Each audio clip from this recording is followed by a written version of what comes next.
একটা মনের মতো মেয়ে কখনো পেয়ে যান জীবনে, তখন ডানে বামে আর তাকাতে যাবেন না সারা জীবন। একটা মনের মতো যদি মেয়ে পেয়ে যান সারা জীবন, আপনার মনের মতো সব দিক থেকে, তাহলে ডানে বামে আর দেখতে যাবেন না। জীবনটা ছোট, এখানে কাটিয়ে দিবেন ইনশাআল্লাহ।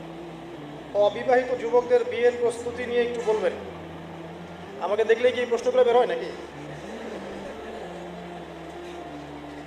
প্রস্তুতি, প্রথম প্রস্তুতি হচ্ছে পড়াশোনা যা করার বিয়ের আগে করে ফেলেন।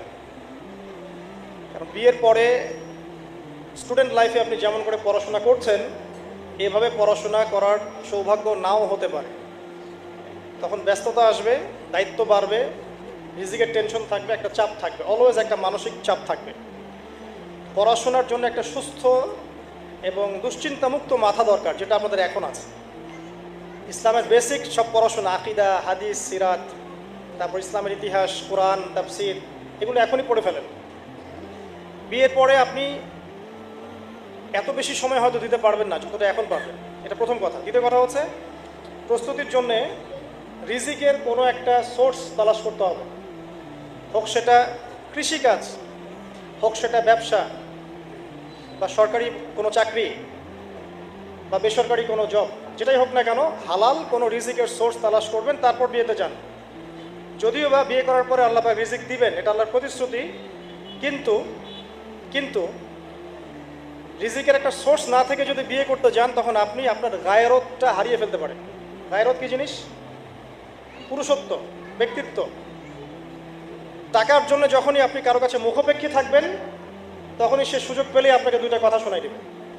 হোক সে আপনার শ্বশুর, হোক সে আপনার বাবা, হোক সে আপনার বন্ধু, বা যে কেউ।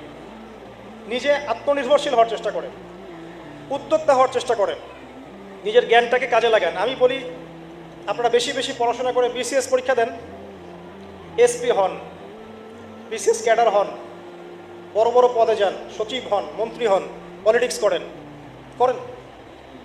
যত বেশি সৎ মানুষরা উপরে যাবে, তত বেশি দুর্নীতি কমবে। আর উপরের লেভেল থেকে যত বেশি সৎ মানুষ নেমে যাবে আর অসৎরা সেখানকার জায়গা দখল করবে, দুর্নীতি কমবে না, বাড়তেই থাকবে। বাংলাদেশের জনগণ তাদের নিজস্ব যে অর্থ সম্পদ আছে আল্লাহর প্রদত্ত, এগুলো দিয়ে চলতে সক্ষম, শতভাগ সক্ষম ইনশাআল্লাহ। সামনে এই যে বন্যাগুলো হয়ে গেছে, এই বন্যার সময় কি বাইরের দেশ থেকে আমেরিকা, রাশিয়ার আমাদেরকে ত্রাণ পাঠিয়েছিল? কাদের টাকা থেকে ত্রাণ এসেছে? আমাদের টাকা থেকে ত্রাণ এসেছে। আমাদের সমস্যা আমরা মেটাতে পারি নাই। প্রত্যেক বছর যাকাত চালু করে দেন, দেখবেন যে এই যে গ্যাসের সমস্যা, বিদ্যুতের সমস্যা, এই যে লোডশেডিং হচ্ছে, এবং উচ্চ পর্যায়ে থেকে এখন বলাই হচ্ছে যে আমরা ভর্তুকি দিয়ে চালাচ্ছি।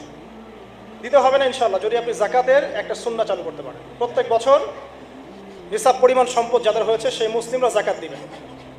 যাকাতে 8টা খাত আছে, এই খাতগুলোতে এটা ডিস্ট্রিবিউট করা যায়।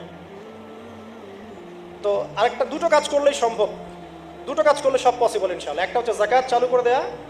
আমার ক্ষুদ্র জ্ঞান আমি বলছি, এর চেয়ে বড় বড় যারা জ্ঞানী আছেন তারা আরও ভালো বুঝবেন। যাকাত যদি চালু করতে পারি, আমরা নিজেদের অর্থ দিয়ে আমরা চলতে পারবো ইনশাআল্লাহ তাআলা। অর্থটা ঘুরতে থাকবে, ধনী থেকে গরিব, গরিব থেকে আবার ধনী, ঘুরতে থাকবে। আরেকটা হচ্ছে দুর্নীতি কমাতে হবে। এই দুটো যদি ঠিক করা যায় ইনশাআল্লাহ, দেখবেন যে আমাদের অর্থনৈতিক যে সমস্যাগুলো আছে এগুলো থাকবে না ইনশাআল্লাহ।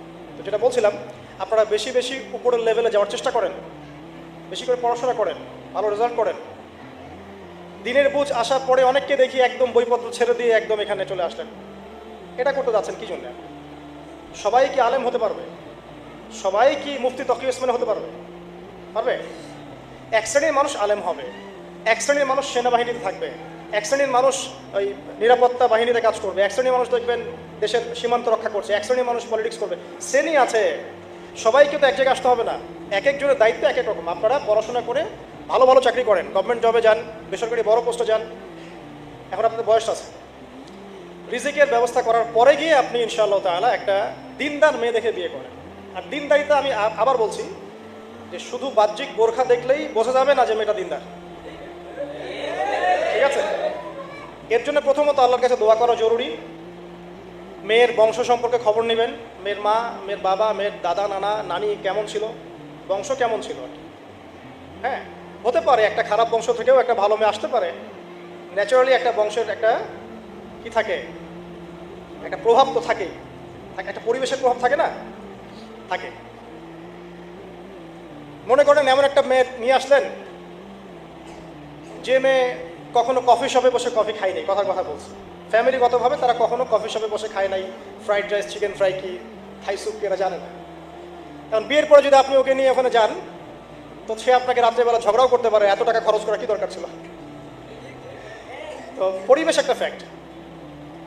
তো আপনি মেয়ের বংশ দেখবেন, আর এই যে বাহ্যিক সৌন্দর্য, সৌন্দর্য দেখবেন না তা না, সৌন্দর্য দেখবেন কারণ আপনি যে মানুষটার সাথে সারা জীবন থাকবেন সে যদি সুন্দর হয়, এতে আপনার মনের মধ্যে একটা প্রফুল্লতা কাজ করবে এবং অন্য নারীর প্রতি আপনার আসক্তি কমে যাবে। কিন্তু সৌন্দর্যটা মূল উপাদান নয়, তার দিনদারিতা মূল উপাদান। যদি দিনদারিতা থাকে, আকীদা ঠিক থাকে, আমল ভালো, মাশাআল্লাহ, ফরজ ওয়াজিব মেনে চলে, খাস পর্দা করে, আপনি বাকি বিষয়গুলোকে গৌণ রেখে এটাকে মুখ্য রাখেন। এগুলো মূল প্রস্তুতি। আরেকটা প্রস্তুতি বললে অনেক বলা যায়। একটা বলছি যে আপনি নিজে পবিত্র থাকার চেষ্টা করেন, আল্লাহ পাক আপনাকে পবিত্র স্ত্রী দিবেন ইনশাআল্লাহ। আপনি যদি অপবিত্র হয়ে যান, মনে রাখবেন আল্লাহ পাক কিন্তু আহকামুল হাকিমিন, বিচারক, আল্লাহ পাক সেরা বিচারক। আপনি পবিত্র থাকেন, নিজের নফসকে পবিত্র রাখেন, পর্নোগ্রাফি থেকে দূরে থাকেন, প্রেম করেন না, হারাম অ্যাফেয়ার্সে যায় না, এই যে বান্ধবী বন্ধু ট্রেডিশনে যায় না, দিন পালন করেন, পড়াশোনা করেন, চাকরির তালাশ করেন, পরিবার দেখেন, রেসপন্সিবিলিটি নিয়ে শেখেন, আল্লাহ পাক দেখবেন আপনাকে পবিত্র স্ত্রী দিবেন ইনশাআল্লাহ। আর যদি একটা মনের মতো মেয়ে কখনো পেয়ে যান জীবনে, তখন ডানে বামে আর তাকাতে যাবেন না সারা জীবন। একটা মনের মতো যদি মেয়ে পেয়ে যান সারা জীবন, আপনার মনের মতো সব দিক থেকে, তাহলে ডানে বামে আর দেখতে যাবেন না। জীবনটা ছোট, একে নিয়ে কাটিয়ে দিবেন ইনশাআল্লাহ। অনেক বিষয় আছে ইসলামে ঠিকই, কিন্তু এগুলো রেসপন্সিবিলিটি পালন করা খুব ডিফিকাল্ট। ঠিক আছে, আল্লাহ পাক আমাদেরকে বোঝার তৌফিক দান করুন, আমিন।